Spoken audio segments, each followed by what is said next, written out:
بسم اللہ والحمد للہ والصلاة والسلام علی سیدنا و مولانا رسول اللہ وعلی آلہ وصحبہ ومن والاه. اما بعد، ایک شخص ہے جو عید قرباں میں قربانی ادا کرنے کے لیے پیسے جمع کر رہا تھا. وہ پیسے پورے جمع تو نہیں ہوئے، یعنی ایک جانور خریدنے یا حصہ ملنے کے برابر پیسے جمع نہیں ہوئے. اب اس کا ارادہ یہ ہو رہا ہے کہ رشتہ داروں میں کسی بچی کی شادی ہو رہی ہے تو وہ پیسے اس بچی کی شادی میں لگا دے. تو کیا وہ اس طرح کر سکتا ہے یا نہیں؟ تو جاننا چاہیے کہ قربانی واجب ہونے کے لیے عید کے دنوں میں، یعنی ذی الحجہ کی 10، 11، 12 یہ 3 دنوں میں آدمی کا صاحب نصاب رہنا ضروری ہے. اور صاحب نصاب رہنے کا کیا مطلب ہے؟ جو زکوٰۃ کا نصاب ہوتا ہے وہ نصاب اس کی حوائج ضروریہ کے علاوہ اس کے پاس موجود رہے.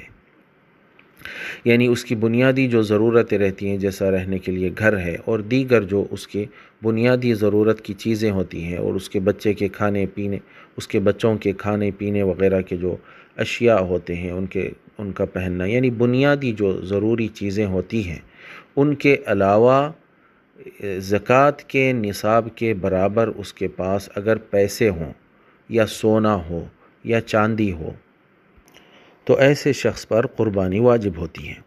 اب عید کے دن سے پہلے اگر وہ صاحب نصاب باقی نہیں رہتا ہے تو ایسے شخص پر قربانی واجب ہی نہیں ہوتی ہے. اب اگر یہ شخص کچھ پیسے جمع کیا تھا اور عید کا دن آنے سے پہلے، یعنی اس پر قربانی واجب ہونے سے پہلے اس نے وہ پیسوں کو خرچ کر دیا، تو ایسے شخص پر جو ہے قربانی واجب ہی نہیں ہوئی تھی.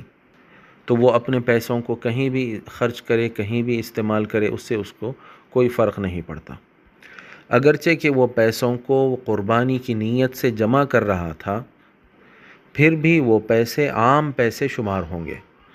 ایسا نہیں ہوتا ہے کہ قربانی کی نیت سے اگر کچھ پیسے جمع کیا تھا تو اب ان پیسوں سے اس کو قربانی دینا ہی لازم ہوتا ہے.